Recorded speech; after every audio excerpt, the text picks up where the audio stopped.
para ulama mujtahid ini kalau sudah bersepakat menyangkut persoalan tertentu, nah kesepakatan mereka ini namanya ijma. Sekarang suka datang orang-orang yang meragukan keabsahan ijma itu. Buat apa kita ikuti pendapat ulama yang bisa salah? Kenapa ikuti Quran dan Sunnah saja? Yang perlu Anda catat ketika Anda mengikuti pendapat ulama, itu sesungguhnya Anda sedang mengikuti Al-Quran dan Sunnah melalui mereka. Jadi untuk memahami Al-Quran dan Sunnah itu perlu perangkat yang sedemikian banyak. Tidak mudah, tidak segampang membaca terjemah.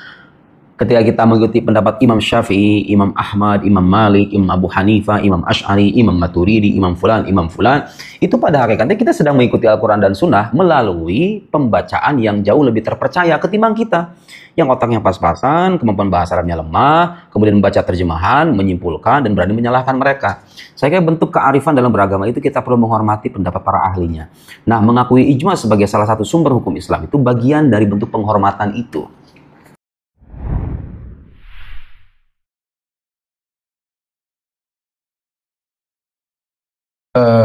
Dalam halamnya musik ini adalah ijma, ya. Ijma. Sepakat. Sudah disepakati ulama sebelum lahirnya Ibnu Hazm rahimahullah.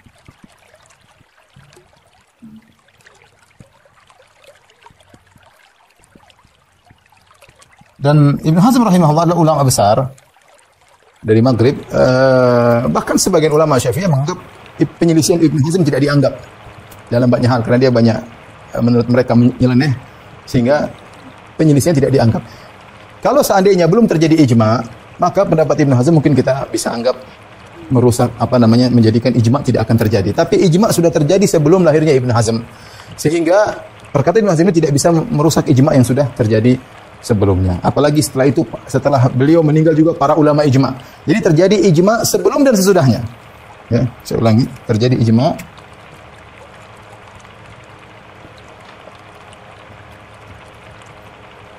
sebelum Ibnu Hazm lahir dan sesudah Ibnu Hazm wafat. Jadi mau tidak mau, kita tahu bahwasanya kalau sudah ijma itu perkataan lebih kuat, sangat kuat. Berarti sepakat, bukan hanya sekedar haram saja, tapi sepakat ulama ya bahwasanya ini ijma ya. Baik. Makanya saya nukilkan perkataan Ibnu Hajar Al-Haytami, perhatikan ya. Saya nukil dulu yang perkataan ijma. Ibnu Jarir At-Tabari wafat 310 Hijriah. Jauh sebelum Ibnu Hazm lahir. Dia mengatakan faqad ajmal ulama al-amsar ala karahiyatil ghina wal man' minhu. Para ulama sepakat tentang dibencinya nyanyian dan larangan dan dilarang ya.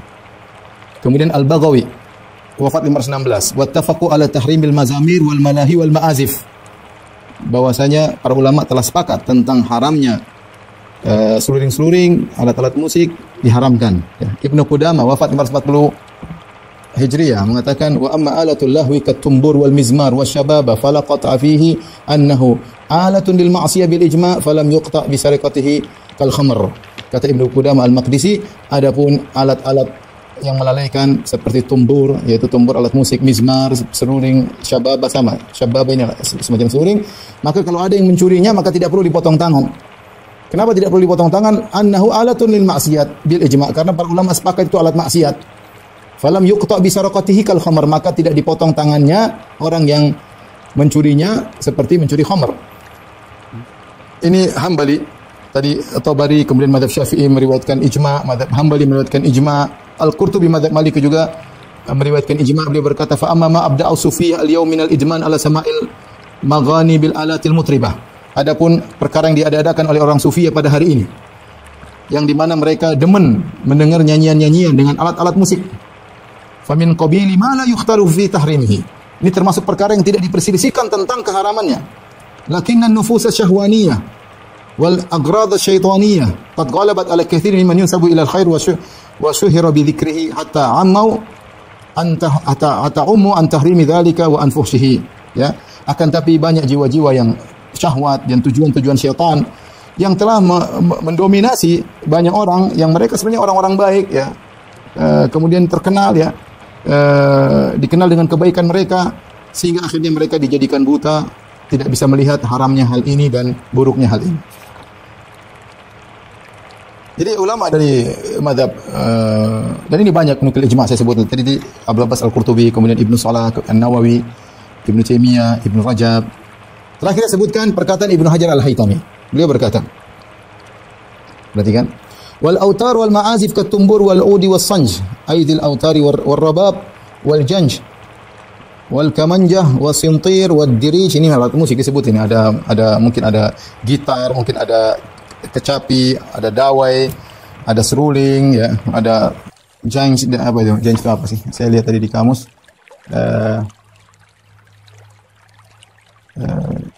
Ada sintir, semacam alat musik sebenarnya terbuat dari tembaga, ya, dan macam-macam, ya, yang bersenar, ya. Wa ghairu dzalika min al-alatil masyhurah, dan alat-alat yang lain terkenal inda ahli lahwi was-safah wal fusuq, yang sering dipakai oleh orang suka lalai, orang bodoh dan orang-orang fasik. Hadhihi kulluha muharramatun bila khilaf. Ini semuanya haram tanpa khilaf. Wa man haka fihi khilafan, siapa yang mengatakan ada khilaf, faqad ghalata aw ghalaba alaihi hawahu. Yang bilang ada khilaf, perhatikan, yang bilang ada khilaf, maka dia telah salah dan telah dikuasai oleh hawa nafsunya. Hatta asammahu wa a'mahu, sehingga hawa nafsunya membuat dia tuli dan buta. Wa mana'ahu dahu, sehingga dia terhalangi dari ikut petunjuk yang biasa dia jalani. Wa zalla an sunani taqwahu, dan dia akhirnya tergincir dari ketakwaan yang biasanya dia melakukannya, ya. Jadi ini ijma para ulama, tidak diragukan bahwa hukumnya haram, selesai hukumnya haram, mau diapain juga ijma. Adapun perkataan ulama Syafi'iyah maka sangat banyak, hanya saja waktu kita terbatas, ya. Tapi disebutkan misalnya perkataan Imam Syafi'i rahimahullahu taala, beliau mengatakan tentang hukum potong tangan bagi orang yang mencuri. Beliau berkata, fa kullu ma lahu thaman hakadha yuqta'u fihi. Semua perkara yang dicuri kalau punya harganya balagha qimatu rubu' dinar, kalau harga barang tersebut harganya seperti 1/4 dinar, itu kira-kira 1 gram lebih dikit. Misalnya 1 gram sekarang harganya 1 juta, kalau ada barang yang dicuri nilainya sekitar 1 juta, apakah mushafan dalam bentuk mushaf, kana au saifan atau pedang, au ghairahu mimma yahillu thamanuhu, yang barang-barang tersebut halal untuk dijual belikan, fa in saraka, maka harus dipotong. Tapi kalau kurang dari rubu' dinar, misalnya cuma curi 500.000, maka tidak dipotong tangan. Selama dengan syarat mimma yahillu thamanuhu, dari perkara-perkara yang dicuri tersebut perkara-perkara yang halal. Fa in saraka khamran, adapun jika dia mencuri khamr, bir, wa au khinziran, atau dia mencuri babi, lam yuqta, maka tidak dipotong tangannya, li'anna hadza haramus tsaman, karena ini barangnya haram harganya. Wala yuqta fi tsamani tumbur wal mizmar, dan juga seorang tidak dipotong tangannya kalau dia mencuri kecapi dan seruling. Kalau dia mencuri kecapi dan seruling, kecapi ada dawanya, ada senarnya, atau dia mencuri seruling, maka tidak dipotong tangannya. Di sini perhatikan Imam Syafi'i menyamakan tumbur, kecapi dan seruling sama seperti khamar dan babi, ya, sama-sama haram maksudnya, ya.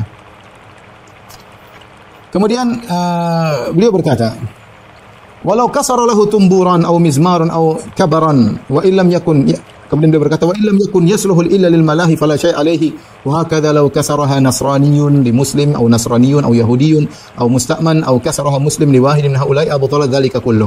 Beliau menjelaskan bahwa kalau ada yang mematahkan alat musik kecapi atau seruling, ya, atau yang semisalnya, ya, yang ini digunakan tidak lain kecuali untuk alat-alat nyanyian, ya, malahi, maka tidak perlu bayar, tidak perlu ganti rugi maksudnya. Demikian pula kalau orang Nasrani yang menghancurkan punya Muslim ada orang Nasrani datang hancurin punya Muslim, sama, tidak perlu bayar. Atau Yahudi datang ke seorang Muslim hancurkan alat musiknya seorang Muslim, maka tidak perlu bayar. Musta'man, orang kafir yang minta pengamanan kemudian datang menghancurkan alat musik seorang Muslim, tidak perlu bayar. Dan sebaliknya kalau Muslim yang menghancurkan punya mereka juga tidak perlu bayar. Nah, ulama Syafi'i sepakat, ya, bahwasanya musik hukumnya haram. Tapi hanya saja mereka khilaf, apakah main alat musik ini dosa besar, dosa kecil? Ada khilaf di kalangan mereka. Sebelah mengatakan dosa kecil, sebelah dosa besar. Yang mengatakan dosa besar adalah Ibnu Hajar Al-Haytami dalam kitabnya Az-Zawajir, ya. Dalam kitabnya Az-Zawajir dia memasukkan mendengar alat musik adalah hukumnya dosa besar, hukumnya dosa besar. Jadi dari sini kita tahu bahwasanya hukumnya haram, maka tidak perlu kita mencari-cari dalih untuk menghalalkan alat musik. Terlalu banyak perkataan Syafi'iyah, ya, yang mengatakan orang main musik itu bertasyabuh dengan para peminum khamr, orang main musik itu bertasyabuh dengan orang fasik, alat musik itu membuat orang mengantarkan kepada maksiat, mengantarkan kepada dosa besar, ya, dan macam-macam, menumbuhkan kemunafikan. Dan benar, orang kalau suka main musik gimana dia mau khusyuk? Nggak, susah, mengkosong, ya. Musik itu ya dalam hatinya selalu musik-musikan, bukan Al-Qur'an, bukan enggak. Ingin bahasa sering sampaikan, kalau ingin bahagia tinggalkan musik. Saya bukan bicara omong kosong, artinya saya dulu juga main musik. Jadi orang kalau main musik, ya udah hatinya penuh dengan itu ya. Hatinya penuh dengan itu ya. Meskipun dia salat, mesti baca Quran, beda. Tapi kalau dia baca Quran benar-benar hatinya benar-benar bahagia dengan Al-Quran. Saya sering sampaikan, kalau Anda mengatakan musik bikin bahagia, boleh. Betapa banyak orang musik yang stres. Betapa banyak orang musik yang bunuh diri. Betapa banyak orang musik yang akhirnya terjerumus pada yang lainnya. Terjerumus pada minum khamar, terjerumus pada pacaran, terjerumus pada hal-hal yang haram. Kenapa? Karena musik membuat jiwa itu benar-benar fly. Dan dia ingin diasupi dengan hal-hal yang haram yang lain. Jadi musik itu pengantar. Makanya disebut dengan suara syaitan, karena mengantarkan kepada yang lainnya. Dan ini kenyataan. Tapi kita coba, antum boleh sensus pemain musik yang taruhlah yang baik dengan yang tidak baik, coba dibandingkan. Coba. Musik Islami berapa sih? Kalau kita bilang halal, kita bicara syariat memandang secara global, secara kalau ternyata yang lebih banyak mudaratnya maka hukumnya haram di antara cara syariat mengharamkan sesuatu. Seperti apa namanya? Yas'alunaka 'anil khamri wal maisir qul fihima itsmun kabir wa nafi'un linnas. Wa itsmuhum akbar min naf'ihima. Mereka bertanya kepada engkau tentang judi dan khamar, ya. Katakanlah bahwasanya pada keduanya ada dosa dan ada manfaat, tetapi dosanya lebih besar daripada manfaatnya. Khamar ada manfaatnya, bikin orang lupa. Kalau stres minum khamar bisa hilang lupanya, tapi haram, dosanya lebih besar. Kalau kita bilang musik halal juga, taruhlah, kita jujur ya, kita bandingkan pemain musik yang baik, yang genah dengan yang tidak genah, coba. Yang dangdutan, yang rapper, yang rusak. Banding 1% belum tentu. 1% yang baik belum tentu ada dibandingkan dengan yang rusak. Dengan yang dangdutan, dengan yang joget-joget, dengan macam-macam cinta-cinta apalah, maksiatlah mengajak kepada. Tapi mungkin nyanyi solawatan sedikit, nggak banyak dibandingkan dengan, saya bicara dibandingkan dengan yang maksiat ya. Ini saja sudah jelas bahwasanya musik melalaikan ya. Dan apa namanya, kalau sudah datang dari sudah selesai. Datang dari sudah selesai. Sebagian orang mengatakan, Ustaz, musik kan suara yang indah, nggak boleh kita dengar. Kalau gitu nggak boleh kita dengar suara-suara burung dan yang lainnya. Makin dibantah oleh Al-Ghazali dalam kitabnya Ihya Ulumuddin dari ulama Syafi'iyah ya. Beliau berkata ya, ketika beliau mengatakan bahwasanya suara-suara yang indah seperti suara andelip semacam suara burung, kemudian suara-suara yang keluar alami, maka hukumnya tidak mengapa dikiaskan dengan suara burung. Kemudian kata beliau, wala yustathna min hadhi ilal malahi. Yang diharamkan cuma alat-alat musik, wal autar, senar-senar, wal mazamir, dan suling-suling. Allati warada syar'u bil man'i minha, yang syariat mengharamkannya ya. Sudah selesai. Jadi kalau syariat sudah mengharamkan, maka kita katakan hukumnya haram. Assalamualaikum warahmatullahi wabarakatuh. Sampai jumpa kembali di World Islam Channel.